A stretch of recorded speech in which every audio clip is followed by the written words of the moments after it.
Hello! In this lecture, we will discuss how to work with categorical variables and organizing them into tables.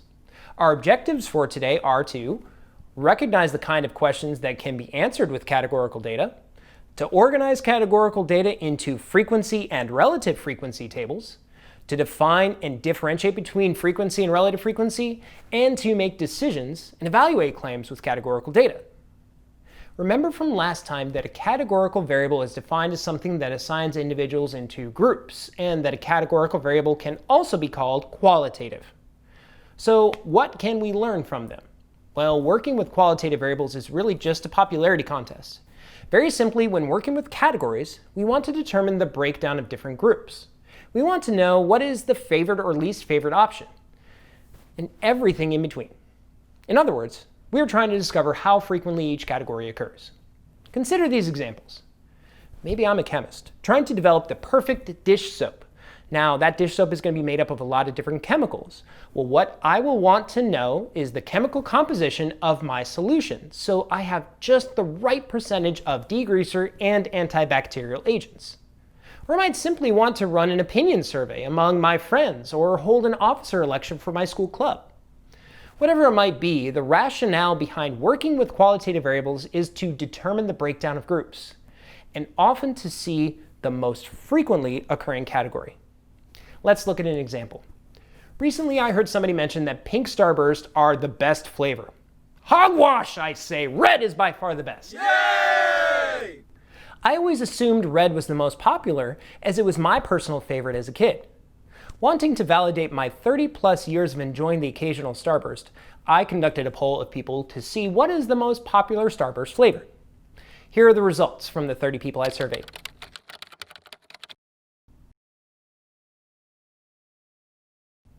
Well, this is a mess.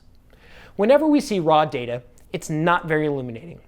It is difficult to objectively see trends in the data. So one of our first tasks when working with categorical data is to create a frequency table. A frequency table displays the counts of individuals that fall into each category. Counting these, I can see that there are 12 people that prefer pink, 5 that prefer red, 5 that prefer yellow, and 8 that prefer orange. This is what we call a distribution of sample data. A distribution tells us the values of a variable and their frequency in a set of observations. This is an extremely important definition, as you will be looking at distributions and describing them all year long. We'll revisit the proper way to describe a distribution later in Lecture 5. Let's just do it intuitively for right now. Just summarize what you see. I can see clearly that pink is the favorite flavor among those I surveyed. Not only that, my favorite flavor, red, is tied for the least popular flavor with yellow. Well, now that's just a bunch of crawfish picking at my toes. However, the good news is, this shows how quickly we can evaluate a claim by just looking at a frequency table. Pink starburst seems to be the most popular based on the results of my survey. But I'm stubborn, and not certain my sample was representative of the entire population of starburst swampers.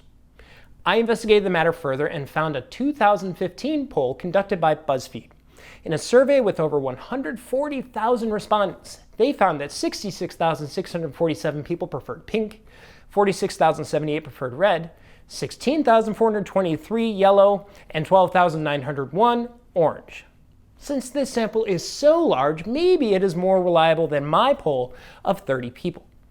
Organizing this into a frequency table, these counts are so big that they are not as sensible or as illuminating as they could be.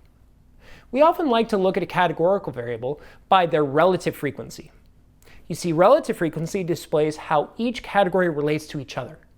The counts are instead represented as parts of a whole. Relative frequency is found very simply by dividing the frequency in a category by the total number of individuals. This can be expressed as a fraction, as a proportion, which is a number between 0 and 1, or as a percentage.